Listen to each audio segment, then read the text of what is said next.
Topik 2, Kurikulum Merdeka. Mengapa kurikulum perlu berubah?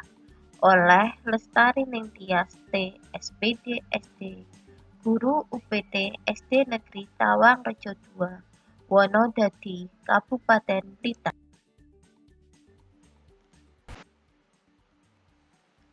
Topik kurikulum merdeka yaitu pemahaman kurikulum dan pembelajaran. Murid sebagai pusat pengembangan kurikulum. Pembelajaran berdasarkan prinsip pembelajaran paradigma baru. Struktur pembelajaran mendorong murid merdeka belajar.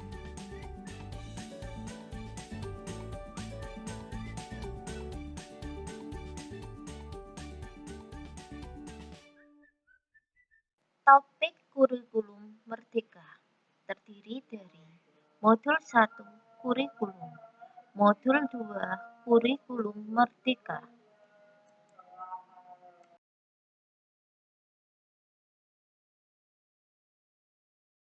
Apa itu kurikulum?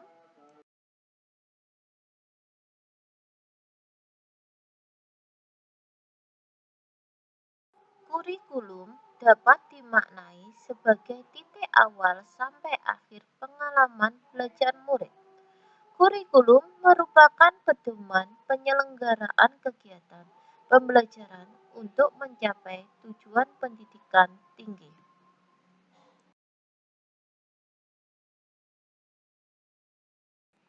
Menurut Ralph W. Tyler, 4 komponen dalam kurikulum, yaitu tujuan, konten, metode atau cara, evaluasi. Klasifikasi kurikulum ada 3. 1. Tujuan pembelajaran atau konten. 2. Panduan pedagogi. 3. Panduan asesmen.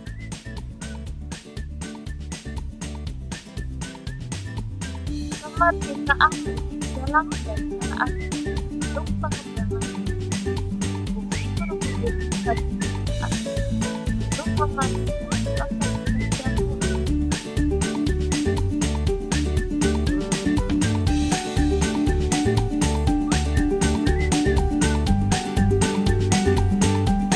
Optimalisasi peran kurikulum. 1. Mewariskan nilai dan budaya masyarakat yang relevan dengan masa kini. 2. Mengembangkan sesuatu yang dibutuhkan saat ini dan masa depan. 3. Menilai dan memilih sesuatu yang relevan atau kontekstual sebagai kontrol sosial.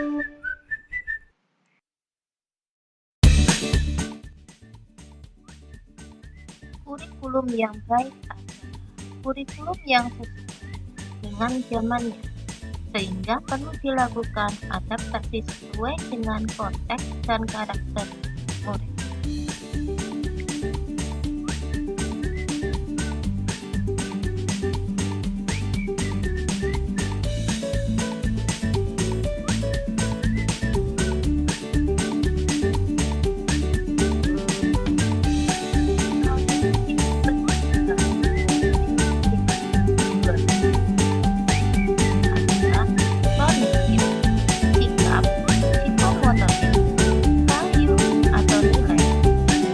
Banyaknya materi atau konten, tapi konten atau materi esensial dalam dilaksanakan secara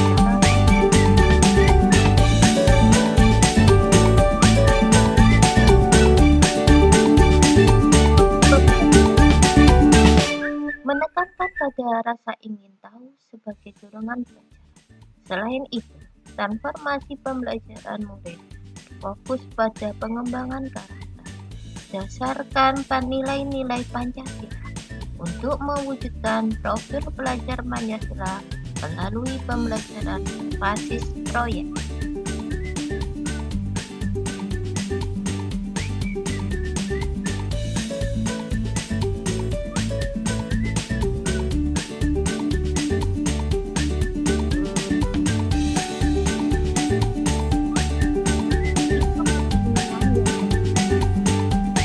Perubahan iklim global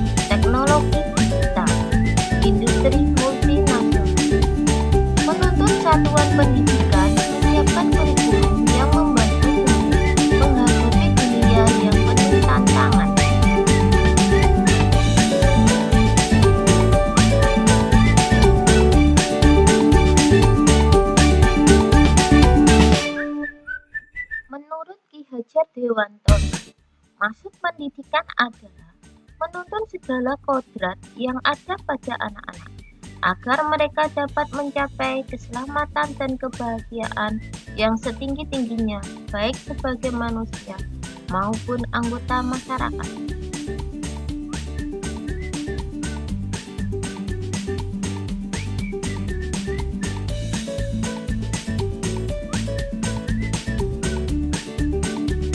Text of flag as a kid untuk seluruh desa untuk membesarkan seorang anak, yang menyiratkan perlunya peran orang tua, masyarakat, dan sekolah dalam mewujudkan kurikulum yang berpihak pada murid sebagai tiga pilar.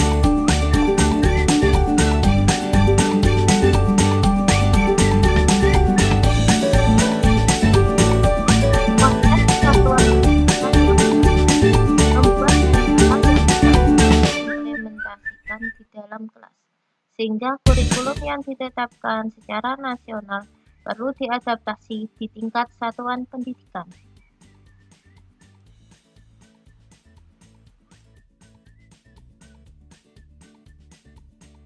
Letak geografis, perbedaan lingkungan dan ekosistem sekolah, faktor budaya dan sosiologis, serta perbedaan murid menjadi alasan mengapa kurikulum dari pemerintah pusat harus melalui adaptasi terlebih dahulu dan disesuaikan dengan kebutuhan murid-murid di sekolah.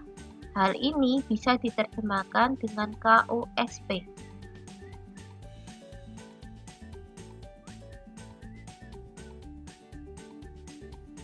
Kerangka dasar kurikulum yaitu tujuan pendidikan nasional, profil pelajar Pancasila, struktur kurikulum, prinsip pembelajaran dan asesmen, capaian pembelajaran. Kurikulum sifatnya dinamis. Kurikulum dapat mengikuti perubahan zaman dan kebutuhan satuan pendidikan. Setiap sekolah mempunyai kewenangan untuk mengatur alur tujuan pembelajaran, modul ajar, media ajar, sampai ke asesmennya.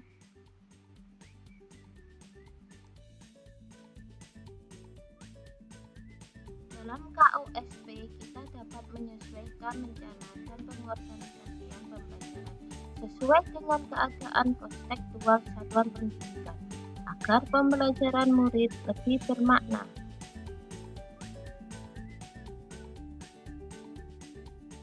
Komponen operasional satuan pendidikan. 1. Karakteristik satuan pendidikan. 2. Visi, misi, dan tujuan. 3. Perencanaan pembelajaran mencakup ATP, asesmen, modul ajar, media ajar, dan program prioritas satuan pendidikan. 4. Pengorganisasian pembelajaran mencakup penguatan kurikulum, beban ajar, program intrakurikuler, ekstrakurikuler, dan penguatan profil pelajar Pancasila. 5. Sistem pendampingan, evaluasi, dan pengembangan profesional.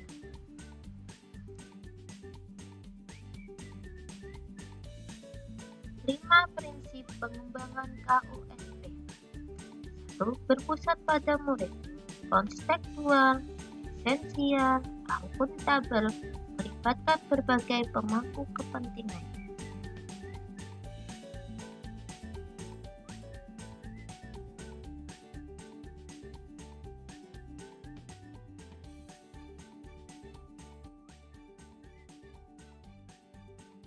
Lima prinsip pembelajaran paradigma baru.